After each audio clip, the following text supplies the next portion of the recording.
अस्सलामुअलैकुम एवरीवन।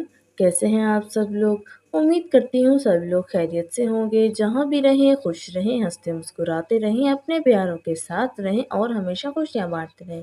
तो गाइस, हमेशा की तरह इंग्लिश एजुकेशन से रिलेटेड एक इंटरेस्टिंग और नॉलेजेबल पैराग्राफ लेके आपकी खिदमत में हाजिर हुई हूँ। हम जहाँ पे करेंगे जी वर्ड बाय वर्ड मीनिंग्स के ज़रिए से ट्रांसलेशन, इंग्लिश वर्ड्स को प्रोनाउंस करना सीखेंगे, साथ ही साथ ग्रामेटिकल स्ट्रक्चर को भी हम यहाँ पे सॉल्व करेंगे। तो बने रहिए हमारे वीडियो के साथ। हम शुरू करने लगे हैं जी अपनी आज की वीडियो को। हमारा टॉपिक है जी आज का माय फेवरेट मूवी। देखा, आपको नाम से मालूम हो गया कि हमारा टॉपिक जो है वो काफ़ी इंटरेस्टिंग किस्म का है।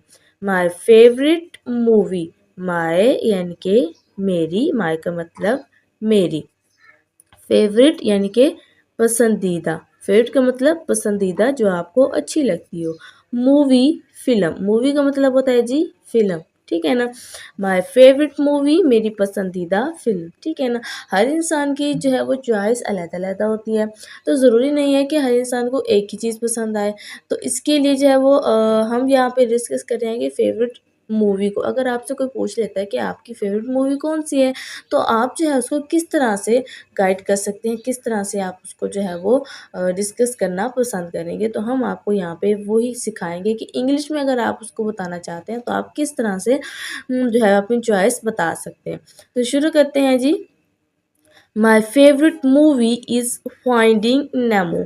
माय यानी कि मेरी, माय का मतलब मेरी, मलकियत की बात हो रही है यानी कि मेरी। फेवरेट पसंदीदा, फेवरेट का मतलब है जी पसंदीदा, movie film, my favourite movie मेरी पसंदीदा फिल्म इज़ है finding Nemo. Finding Nemo, finding का मतलब होता है जी तलाश करना, तलाश, लेकिन फिल्म का नाम है तो हम इसको ऐसे भी लिखेंगे, फाइंडिंग नेमो, नेमो, ठीक है ना। फाइंडिंग नेमो यानी कि नेमो की तलाश, ये फिल्म का उर्दू में नाम है, लेकिन फिल्म का जो इंग्लिश में नाम है वो क्या है जी, फाइंडिंग नेमो, फाइंडिंग नेमो, ठीक है ना। मेरी पसंदीदा फिल्म एक, उसका नाम क्या है जी, फाइंडिंग नेमो, ठीक है ना, नेमो की तलाश। हम आगे देखते हैं कि फाइंडिंग नेमो ये क्या है, किस चीज़ से रिलेटेड है और किस चीज़ को हमने यहाँ पे तलाश करना, नेमो कौन है। It's about a little fish named Nemo who gets lost in the ocean.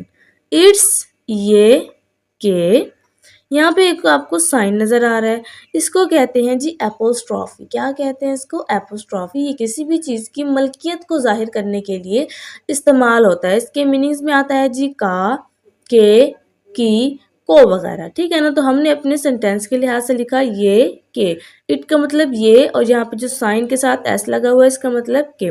It's ये के, अबाउट बारे में, अबाउट का मतलब क्या है जी बारे में, अ एक, लिटिल यानी कि छोटी, लिटिल का मतलब है जी छोटी, फिश मछली, फिश का मतलब क्या है जी मछली, नेम्ड जिसका नाम था, जिसका नाम है, नेमो, नेमो, ठीक है ना।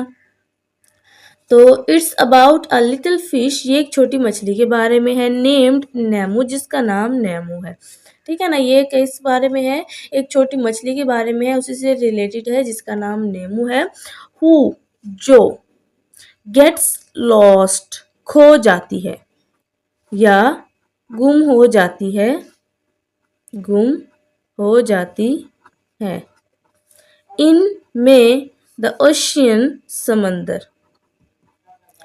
It's about a little fish, ये एक छोटी मछली के बारे में है, नेम जिसका नाम है नेमो, जिसका नाम नेमो है, हु गेट्स लॉस्ट जो कि खो जाती है, इन द ओशियन समंदर में।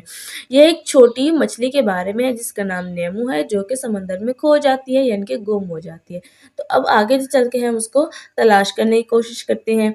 His dad Marlin goes on an exciting adventure.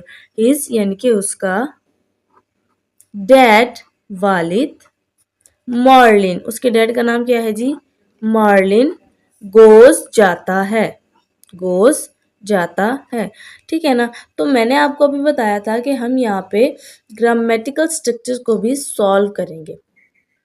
आपको आसानी के लिए बता दूँ, अगर आपके पास कोई उर्दू का फ़िक्रा आता है, ठीक है ना? तो उसके एंड में जो है क्या होगा, ता है, ती है, ते है या ताहू वगैरह आ जाए, तो आपने फ़ौरन से समझ जाना है कि ये प्रेज़ेंट इंडेफ़िनिट टेंस का फ़िक्रा है, ठीक है ना? प्रेज़ेंट इंडेफ़िनिट यानी कि फ़ेल हाल, यानी मौजूदा ज़माना। तो क्या करना है जी आपने, अगर आपको इंग्लिश में उसका कोई सेंटेंस दिया जाए तो आप कैसे पहचान करेंगे? आपने जस्ट ये देखना है कि यहाँ पे वर्ब की कौन-सी फ़ॉर्म इस्तेमाल हुई है, ठीक है ना? यहाँ पे वर्ब की इस्तेमाल हुई है जी, वर्ब का मतलब होता है जी फ़ेल यानी कि काम। गो का मतलब होता है जी जाना, ये क्या है हमारे पास काम है। यहाँ पे है जी गोज़ जाता है, ठीक है ना? एक्शन वर्ब है क्योंकि ये जाता है यानी कि कोई काम कर रहा है, हिल-जुल रहा है यानी कि काम हो रहा है यहाँ पे, ठीक है ना? काम क्या हो रहा है जी, गोज़ जाता है। तो हमें ये कैसे पता चलेगा? हमें पता चलेगा फर्स्ट फॉर्म ऑफ वर्ब साथ एस या ईएस का इज़ाफ़ा होगा, ठीक है ना? यानी इंग्लिश में अगर आपने इसकी जो है वो पहचान करनी है, तो आपको जो सब्जेक्ट्स होते हैं, यानी कि ही, शी या इट या कोई सिंगुलर नेम हो गया, तो उसके साथ जो वर्ब होगा ना, वर्ब की फर्स्ट फॉर्म होगी, उसके साथ एस या ईएस का इज़ाफ़ा होगा।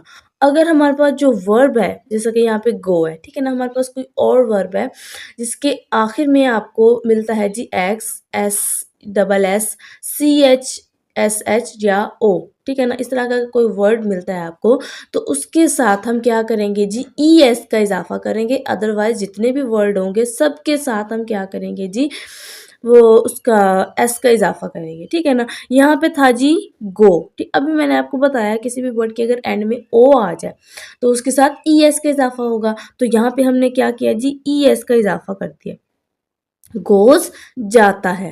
ये जो है जी हमारा प्रेज़ेंट इंडेफ़िनिट टेंस हो गया, ठीक है ना? आई होप कि आपको ये बात क्लियर हो गई होगी, अगर आपको कोई और कन्फ्यूज़न है, तो आप हमें कमेंट बॉक्स में बता सकते हैं। On an exciting adventure, on यानी कि पर, एन एक, एक्साइटिंग दिलचस्प, एक्साइटिंग का मतलब दिलचस्प, ठीक है ना? एडवेंचर मुहिम जूई पर, टू फाइंड तलाश करने, हिम उसे, ठीक है ना? हिज डैड उसका वालिद, Marlin goes on an exciting adventure, उसका वालिद मार्लिन एक दिलचस्प मुहिम पर जाता है, टू फाइंड हिम उसे तलाश करने के लिए। अब आपको कैसे पता चलेगा ये नेमो जो है ये एक यानी कि बॉय है, क्योंकि यहाँ पे हिम इस्तेमाल हुआ है, हिम और हिज इस्तेमाल हुआ है, तो इसका मतलब ये जो है एक बॉय के बारे में इस्तेमाल हुआ है, ही, हिज, हिम, ठीक है ना? अगर लड़की के लिए होता तो शी, हर होता। Along the way, they meet all kinds of interesting sea creatures like Dory, a forgetful blue-tongued fish.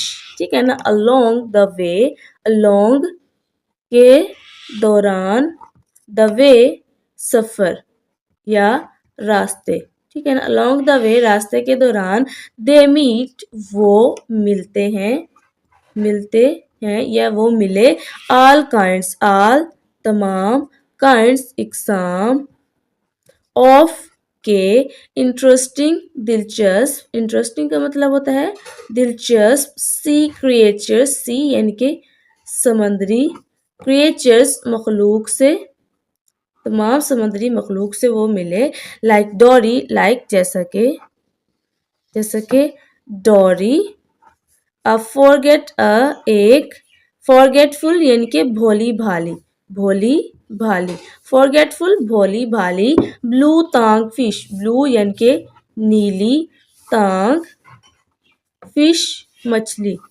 ठीक है ना? अलोंग द वे सफ़र के दौरान, दे मीट वो मिले, आल काइंड्स तमाम इकसाम की, ऑफ इंटरेस्टिंग दिलचस्प, सी क्रिएचर्स समुद्री मखलूक से, लाइक डोरी जैसा कि डोरी, अ फॉरगेटफुल ब्लू टांग फिश एक भोली भाली नीली मछली, ठीक है ना? सफ़र के दौरान वो तमाम दिलचस्प इकसाम की समुद्री मखलूक जैसा कि डोरी और भोली भाली नीली टांग मछली से मिले। The movie teaches us about friendship, bravery and never giving up. The movie यानी कि फिल्म teach सिखाती है अब यहाँ पे आपने इसको गौर से देखना है। सिखाती है, अब मैं आपको नहीं बताऊंगी क्योंकि मैंने आपको पहले इसके बारे में जो है वो गाइड कर दिया है। अब आपने मुझे कमेंट सेक्शन में बताना है कि यहाँ पे कौन सा टेंस इस्तेमाल हो रहा है, किस जमाने की बात हो रही है, ठीक है ना। अस हमें, अबाउट के बारे में, फ्रेंडशिप दोस्ती, ब्रेवरी ब्रेवरी का मतलब होता है जी बहादुरी, एंड और नेवर गिविंग अप, नेवर नहीं, गिविंग अप हार माननी चाहिए, ठीक है ना। The movie teach us about friendship, ये फिल्म हमें दोस्ती के बारे में सिखाती है, ब्रेवरी बहादुरी के बारे में, एंड और नेवर गिविंग अप और हार ना मानने के बारे में। यानी कि जो फिल्म है ये हमें दोस्ती, बहादुरी और हार ना मानने का दर्स देती है या हमें सबक सिखाती है।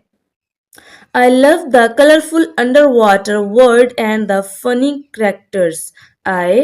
मैं love पसंद करता हूँ या मुझे पसंद है। द कलरफुल यानी के रंगीन, अंडर वाटर जेरे आब यानी कि पानी के नीचे की, वर्ड दुनिया, एंड और द फनी यानी कि मुज़हिका खेस, करेक्टर्स किरदार, ठीक है ना। I love the colourful under water world, मुझे जो है वो ज़ेरे आब दुनिया पसंद है यानी कि पानी के नीचे की दुनिया पसंद है, रंगीन दुनिया पसंद है, एंड और द फनी करेक्टर्स और मुज़हिका खेस किरदार, यानी कि मुझे फिल्म के अंदर कलरफुल अंडर वाटर यानी कि रंगीन ज़ेरे आब दुनिया और जो है मुज़हिका खेस किरदार पसंद है या अच्छे लगते हैं। Every time I watch it, every यानी कि हर, टाइम वक्त, मैं, वॉच का मतलब देखता हूँ, इट इसे, every time I watch it, हर वक्त मैं इसे देखता हूँ। I feel happy and inspired, मैं फील महसूस करता हूँ, हैप्पी खुश, एंड और इंस्पायर्ड मुतासिर, ठीक है ना। आई फील हैप्पी एंड इंस्पायर्ड, मैं खुशी और मुतासिर महसूस करता हूँ। Finding Nemo is definitely the best movie ever, finding Nemo is है डेफिनेटली मजमूई तौर पर द बेस्ट यानी कि बेहतरीन, मूवी फिल्म, एवर हर वक्त, ठीक है ना। Nemo is the definitely best movie ever, ठीक है ना। यानी फाइंडिंग नेमो जो है वो एक बेहतरीन फिल्म है। जी तो गाइस, कैसी लगी आपको आज की हमारी ये वीडियो, हमारा आज का टॉपिक। आई होप कि आपको पसंद आएगा और आपने इससे काफ़ी कुछ सीखा होगा। आपने हमें कमेंट सेक्शन में लाजमी बताना है कि हमने नीचे किस टेंस के बारे में बात की है। नेक्स्ट वीडियो तक के लिए दी इजाज़त, अपना और अपने प्यार करके बहुत सारा ख्याल। अल्लाह हाफिज़।